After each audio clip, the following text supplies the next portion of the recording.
კითხვა, არის თუ არა საქართველოში ტერორისტული ორგანიზაცია? ბოლომდე უნდა ნახო ეს ვიდეო. ბოლო პერიოდის განმავლობაში ბევრი საინტერესო რაღაც მოხდა, მათ შორის იყო მსგავსი კადრები.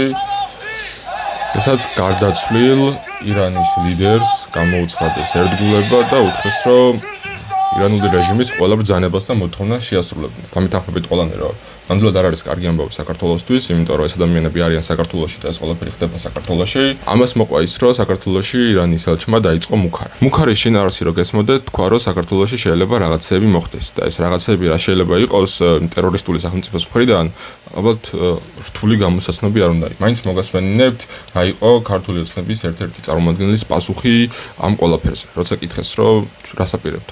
მე ვერ ხვდები რისი მოსმენა გსურთ საგარეო საქმეთა სამინისტროსთან. ირანის ელჩის განცხადება, რა თქმა უნდა, არ არის ასე ვთქვათ იმ ფარგლებში, რაც უნდა იყოს ჩვეულებრივი დიპლომატის უფლება მოვალეობების ფარგლებში, რა თქმა უნდა, ცდება. მისი მუქარა ცოტა არ იყოს უადგილოდ ჟღერს, თუმცა მეორე მხრივ გავითვალისწინოთ ისიც, რომ მისი ქვეყანა საშინელ ომში არის ჩართული და შეიძლება ეს რაღაცა ნერვებმოუმტყუნა.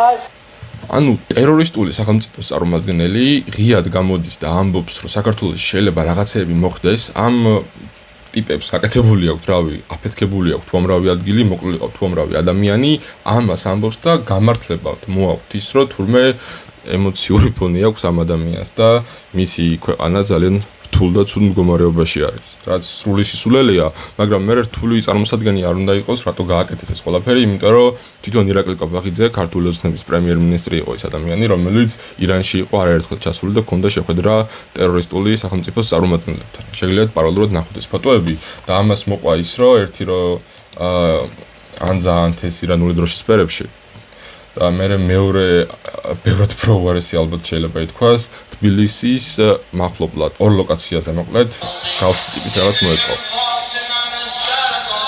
რელიგიური ცეკვა, რომელიც შესრულებულია დააკვირდებით გარდაცვლილი აწუყვე ტერორისტული სახელმწიფოს ლიდერის ფოტოს წინ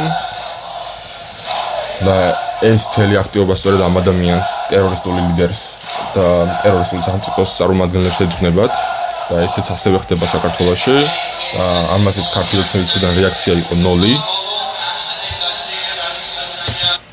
და რა ხდება ამის ფონზე? ანუ ეს ყველაფერი ხო სადღაც შეიკრას და იკვრება ეგრეთ წოდებული რაღაც უნივერსიტეტი აქვს ირანული სახელად ალ-მუსტაფას უნივერსიტეტი.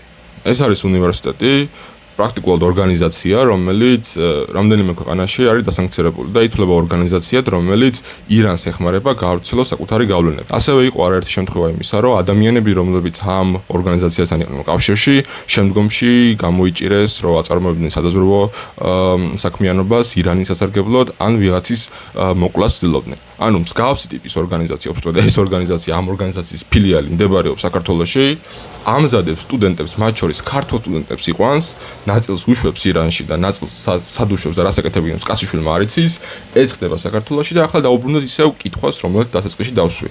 არის თუ არა საქართველოში ტერორისტული ორგანიზაცია?